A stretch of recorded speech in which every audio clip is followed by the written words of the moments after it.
Most men want to be liked. They want approval. They want warmth. And that desire quietly weakens them. Controlled men are different. They are not feared because they are loud or violent. They are feared because they are unreadable, because they do not react on command, because you cannot pull their emotions with a string. That kind of man is rarely loved, and that is exactly why he is powerful. Look around at modern life, at work, in relationships. In public, men are encouraged to explain themselves, to share everything they feel, to prove they are good, kind, safe. You are told that being open makes you strong, that being expressive makes you healthy, that being liked means you are doing life right. So you talk more, you justify more, you react faster, you give people access to your inner world before they earn it, and slowly, without noticing, you hand over control. The truth is uncomfortable. Most men don't struggle because life is hard. They struggle because they cannot regulate themselves. A comment gets under their skin. A look feels like disrespect.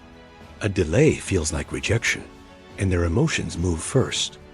Before thought. Before judgment. They defend. They explain. They seek reassurance. In doing so, they reveal everything. Their fears. Their need for approval. Their hunger to be accepted. And once people sense that, respect begins to fade. The real battle is not outside. It is internal. It is the moment you want to react, but choose not to. The moment you want to explain, but remain silent. The moment you feel anger rise, and you let it pass. Most men fail here. They believe expression equals honesty. They believe silence equals weakness. But silence, when chosen, is not weakness. It is control. And control changes how the world responds to you. Here is the turning point, not advice. A realization. Your emotions are not meant to be shared freely. They are meant to be governed. A controlled man understands this. He does not suppress. He contains. He feels anger, but it does not own him. He feels desire, but it does not lead him. He feels pain, but it does not spill out in all directions. He decides what leaves him and what stays inside. That decision alone sets him apart. People sense this immediately. When a controlled man enters a room, he does not seek attention. He does not rush to speak. He does not fill silence to ease tension. He observes. He listens. He waits. And because of that, others adjust themselves around him. Not because he demands respect, but because his presence demands caution. You cannot predict him. You cannot provoke him easily. You cannot read his next move. That uncertainty creates fear, not panic, not terror, but respect mixed with restraint. This is where many misunderstand the idea of being feared. Fear does not mean cruelty. It does not mean dominance. It does not mean aggression. It means boundaries are felt without being announced. A controlled man does not warn people twice. He does not negotiate his standards. He does not explain his limits.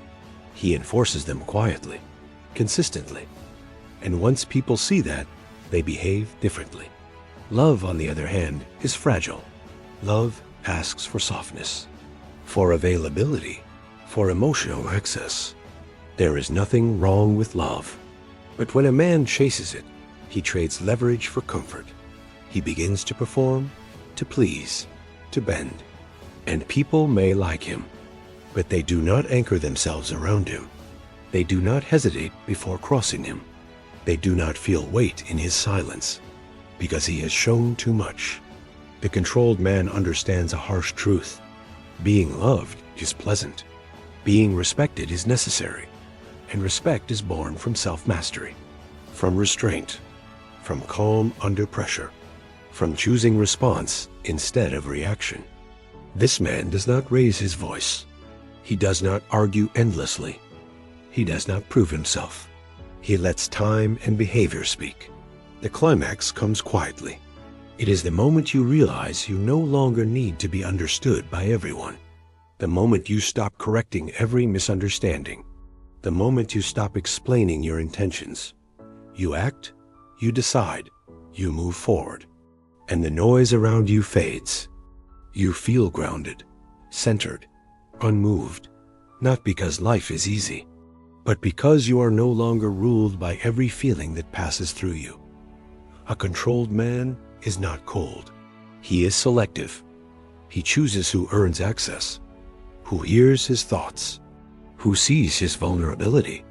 Everyone else gets composure, consistency, silence, and that silence speaks louder than any emotional display. Here is the Stoic lesson. Strength is not about being admired. It is not about being liked. It is not about being understood. Strength is about command over self. When you control your emotions, you control your actions. When you control your actions, you control your direction. And when you control your direction, the world adjusts around you. Not because you demand it, but because stability commands respect. Controlled men are feared because they cannot be manipulated. They cannot be rushed. They cannot be pulled into chaos. They stand firm. They move slowly. They decide carefully. And that makes others cautious. Love may come or it may not. That is not the point. The point is this. A man who masters himself never begs for peace. He carries it with him. And that is real power.